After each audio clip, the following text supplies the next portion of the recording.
What's up, YouTube? Welcome back to my channel. Appreciate you guys tuning in and again commenting. You know I gotta always start off my videos like that. I want because I like y'all guys and I love you guys actually, and I'm glad y'all fucking rock with me. So this video gonna be a little different. It's not about nothing freaky. It's a real talk video. And the only reason that I'm asking is because I don't know anybody else in this situation, and so I want to ask you guys to see how you feel, or if you know somebody or have had a relative or a loved one or a friend, somebody you know that's been in this situation. So let's get into it. All right. I have a relative, right? And he is mentally disabled. And he has been in a group home for a minute, right?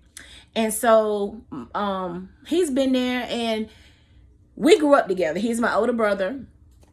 And we grew up together, me and him, like that. It's a lot of us, you know what I'm saying? So, but we're the last two. And I've always looked out for him. Like when I was growing up, you couldn't say shit about my brother because it was on sight. Like I ain't give a fuck about me. And it's still like that today. Like I don't give a fuck about me, but you fuck with that one, like it's on.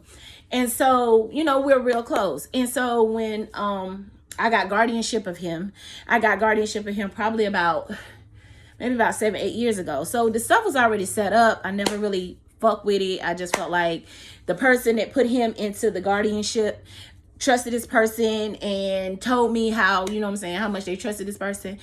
And I was cool with it, right? And so it wasn't, and I didn't really know much about the system. So I didn't know how it worked, things to be put in place and all this other stuff. I just felt like all group homes were the same. All day programs was the same. Everything was the same, right? So, I came to find out after years of being, you know, just letting it roll, that, you know, things have started being like little red flags, but really stuff came to like a head last year. And the person that owns the particular group home that I'm talking about, she's an older woman, you know what I'm saying? And my brother has told me, like, I felt like she's a mother to me, you know what I'm saying? Like he felt like, if he feels like that to me, that's a big compliment to me. I feel like if you feel like she's a mom, like you good, because I talked to him, you know what I'm saying? He is very sharp. He is very smart. He's not slow by no means. He knows exactly what's going on. So I can get his input about his situation. I'm not going to make decisions about his life without having some type of input from him, because he has to be there. And my goal is to make him happy. If he happy, I'm happy. If he pissed, I'm pissed. You know what I'm saying? So things that went on. So shit started coming out like last year. You know what I'm saying? Little shit. And what's crazy is every time that, this is why I need the feedback, because every time I would go, you know, I would go and get him, or I would talk to him or whatever. He would say some shit like, you know what I'm saying? This happened, this happened. So I go straight to the owner, like, boom. He's saying this X, Y, and Z happened. Like, what's going on? She's always like, oh, I didn't know. And that didn't happen. And you know, your brother, you know, sometimes he can get stuff switched up sometimes, but most of the time, it's some truth. There's a lot of truth in there. You know what I'm saying? He might get a little mixed up, but overall, he knows what the fuck he's talking about. So, you know what I'm saying? Like, I talked to him and stuff like that. So, you know, when COVID hit, it was like, boom, you really couldn't go around, and, you know, people was cautious and stuff like that. So I didn't get to see him as much as I wanted to see him. So when I finally saw him, you know what I'm saying? He had a bruise on him and all, and I'm blanking, like, what the happened to your head? I ain't get no call, whatever. So I call her. She's like, oh, it wasn't a big deal. And I'm just like, okay, all right, cool. You said it's not a big deal, but at the same time, I should have been notified. You know what I'm saying? I should have been told something, and I wasn't. So I feel like, you know, cool. All right, boom. So that was another issue. So boom, you know, some more time go by, and if it wasn't for the people that actually work in the house, well, the woman that was working actually in the house, not the owner that was actually overnight there with him, I wouldn't have found out a lot of shit. You know what I'm saying? Because I'm thinking every time I ask her, she water it down. She had me thinking everything roses and daisies over there. And when I'm talking to him, he's like, oh, he's happy with her. But at the end of the day, he is happy with her, but she is not the one that's giving him care. his caregivers are the ones that's living, like being in the house with him, overnight. And so, old girl was telling me, certain things went on at the house. And so when I asked her, she's like, the owner, she's like, I wasn't aware of that. I didn't know that had happened. And I'm just like, what? Like, so I told her about it. Boom, the person she was talking about, you know what I'm saying? She was like, oh, she gone. Like, you know what I'm saying? Like, she gone, she fired.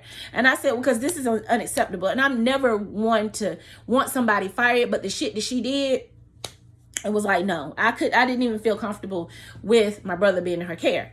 So, you know what I'm saying? So as time going on, he's saying, I'm bored. I don't get out the house. I don't do this. I don't do that. And in my mind, I'm like, that's what they're supposed to do. And they're supposed to just like go to the day program and come home. And like, that's, so as I'm learning shit, like, they're like, no, we got other group homes where, it's other group homes. They take them on cruises. They take them out. They do this, they do that, they do this.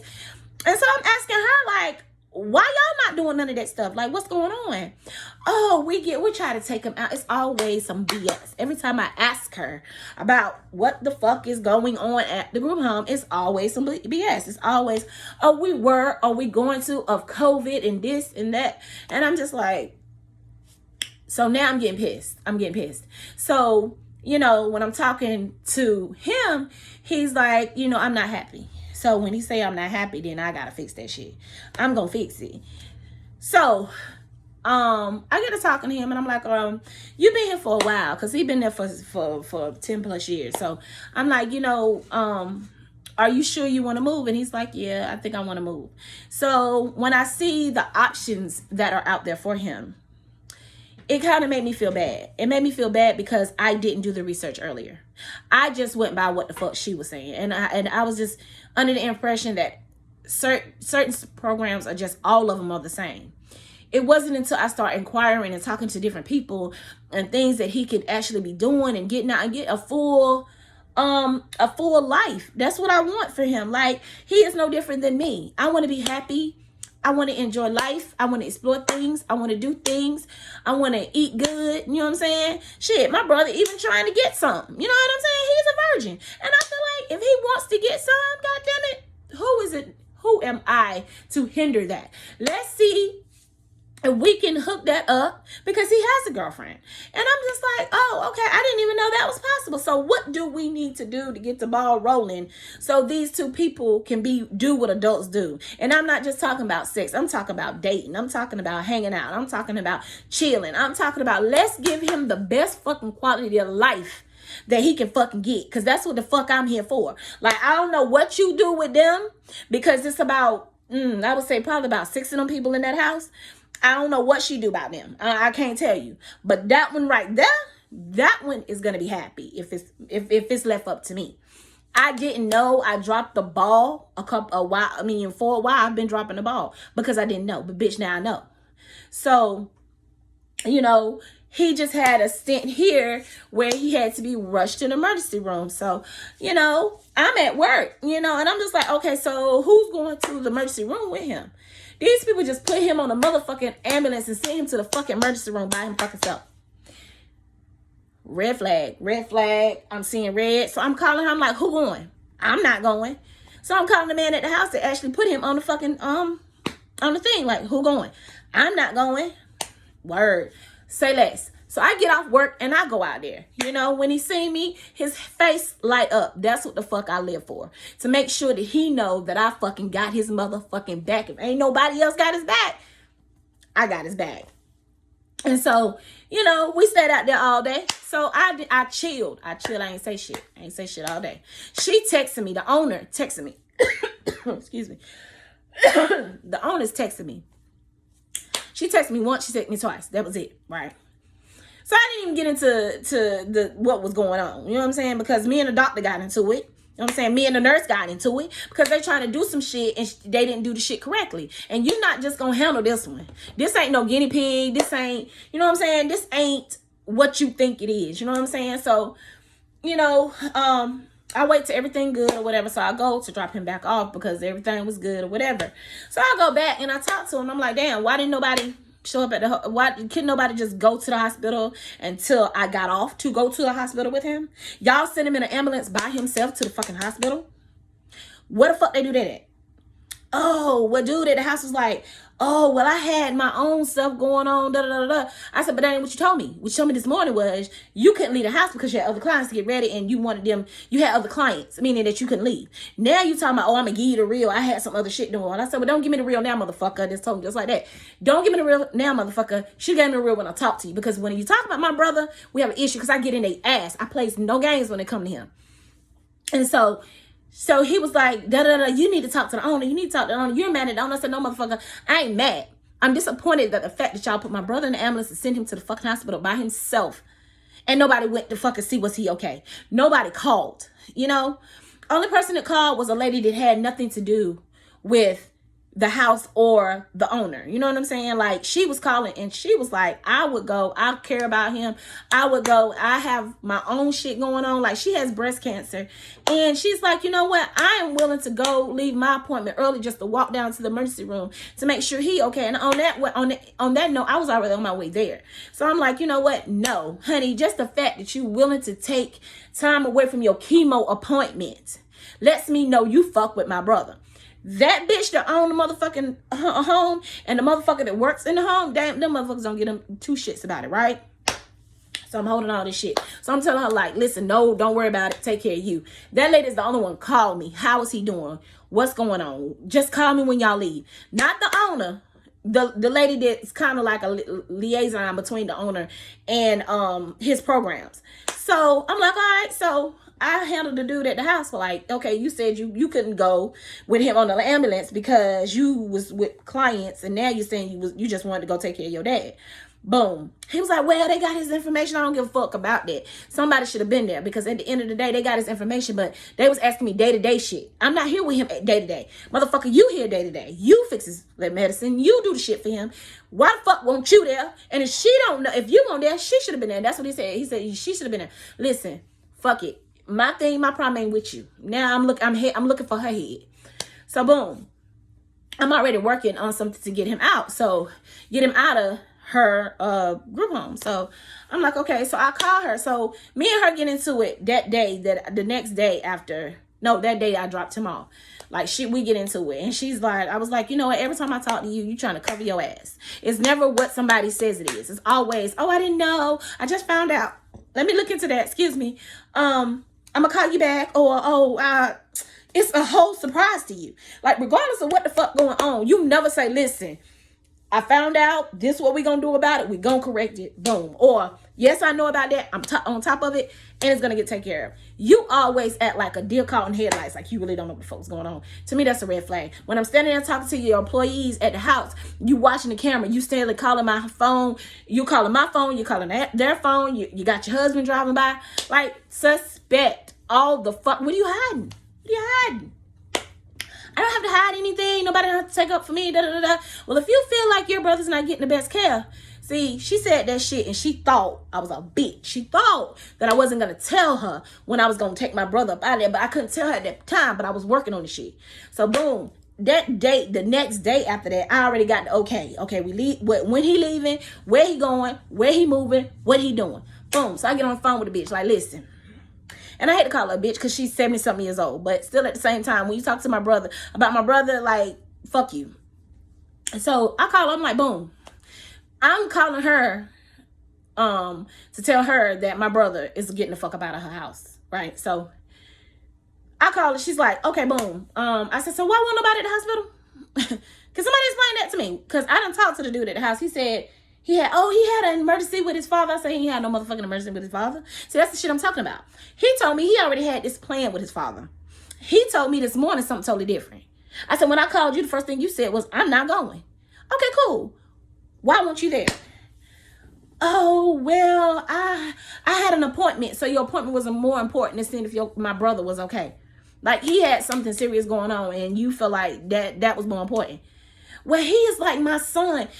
Bitch, if he was like your son, why the fuck wasn't you at the hospital? I said, so she said, well, you were there. I said, I don't give a fuck. If my son is in the hospital, that's what you said. Your son, he like your son. If my son is in the hospital, I don't care if my mama there, my brother there, his daddy there, bitch, I'm showing up.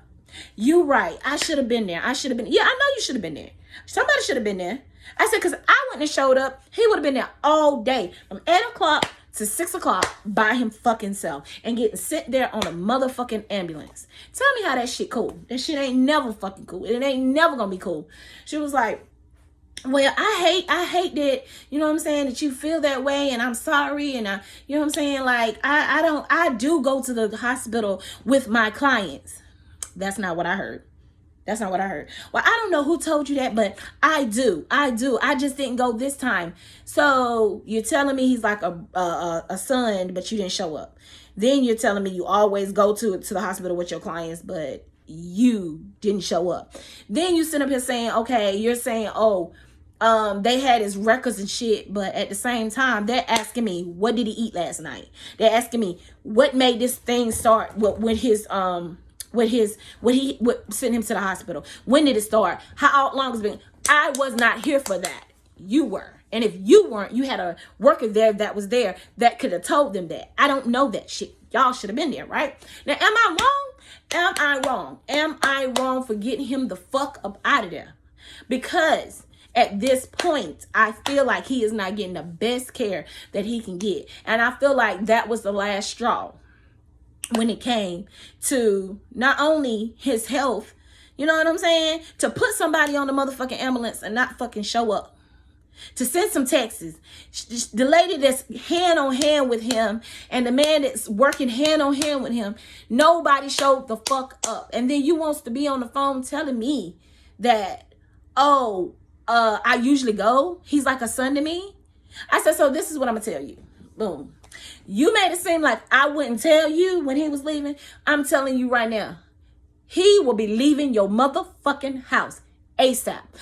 I don't know what day. I did know what day, but I didn't want to tell her. I said, I don't know what day, but it'll be very soon. Well, they already called me and they already let me know that he was going to be leaving. I said, yeah, but I told you I would let you know. Because you said if I did not agree or I wasn't satisfied with the level of care that he was getting, to tell you. And that's what I'm doing right now. I am not satisfied with the level of care that he's getting. And he be getting the fuck out of your house. Then it started like, oh, I will do anything for him. Like, even if he leaves, I still want to visit him. Like I said, he's nothing but a check to you. He's not a check to me. I know you think he's a check to me, but he is not. He is a person. I don't give a fuck. You treated him like he was a motherfucking check. I don't care what you say, because if you care about somebody, your ass show the fuck up. I don't care if it was to peek your head in and say, is he okay? Is he okay? We was there from 8 to motherfucking 6. You couldn't peek your head in. You couldn't come by and say, is he all right? You couldn't even call me. You sitting up there texting me, is everything okay? That was it. Like, bruh, like, you had somebody else that's going through something way worse, trying to take time out her fucking day and her fucking appointment to come to make sure he okay. That's when you care about a motherfucker. When you willing to take time away from something important. But you said your appointment was too motherfucking important. So at the end of the day, you didn't show me what your color is. You didn't show me what you're about. So now it's time for us to cut ties. We done. And she's like, I hate that we're ending on this note. I hate that we ended on this note. He is truly like, he's like a family member to me. I said, actions speak louder than words. And I said, in this last year, my brother has been so disrespected. He's been so fucking disrespected. And I said, now with this shit happen, it's like the icing on the fucking cake. At the end of the day, if it walked like a duck and it talked like a duck, it's a motherfucking duck. At the end of the day, I've been watching to see how you handle shit. And the way you handle shit just ain't the way you need to handle shit. When shit go down at your house and something, he's involved, even if he get hurt, if he fall out, if he had a seizure, if anything happened, excuse me, you should have been on that phone calling me. If he walk off, you should call me. He shouldn't be calling me. He done walked off and he's fucking Timbuktu somewhere and you don't even fucking know. And when I call you, you like, oh, I don't know. But it's a motherfucker at the house. They're supposed to be on top of him. Bruh, that's an accident waiting to happen. So I make this video because I want to know, is there anybody else anybody else that's ever been in a situation that's dealt with group homes, nursing homes, rest homes, you know, that assisted living, where you have had to come in and basically make sure that your loved one is being taken care of, where you was under the false notion that they were taken care of, because every time you show up, everything is peaches and cream, or when you're talking to them, they always got an answer ready. You know what I'm saying? Like, what I was wrong in, as I was listening to my brother say that the owner was cool, which she was. It wasn't the owner. It was the motherfucker she was picking to live in that house, to deal with him on a day-to-day basis. She was getting these bitches from the projects. She was getting these bitches from the corner. She was getting these bitches from under the fucking rock. I don't know what the fuck she was getting these bitches, but she was getting these low-life ass bitches, and I didn't know that, because when I go see him, I pick him up and we roll. I pick him up and I bring him to my house. We don't sit around and hang around, but he was telling me shit like, oh, she cussed at me. And I was like, you don't let a motherfucker cuss at you. Motherfucker cuss at you, you cuss their ass back. So then when he cussed them back, then it's, oh, Sylvester, you know what I'm saying, did this, that, and the third. And I'm like, you know what? At the end of the day, it ain't even worth it. It ain't even worth it. You know what? If you disrespect him, he's going to disrespect you. You know what I'm saying? So at the end of the day, you have to give respect to get respect. Period. So, you know what? Y'all just drop this shit and drop your comments to let me know that I'm not the only one. Please tell me, did I handle that correctly? You know what I'm saying? I know, like, in my heart of hearts, I don't need no permission. I don't need nobody to okay me. But at the same time, it would be good to know that somebody else is in the same boat and they can relate, or they done been through it and they can relate, and they can say, you know what, I did this, or I've been through that. Yeah, you did the right thing, because I would have done the same thing. Or no, I didn't. You know what I'm saying? Because I don't know nobody else. I don't know nobody that has been through this. So thank you guys for fucking listening for 21 fucking minutes, almost 22. I appreciate it. Holla at your girl. Until next time.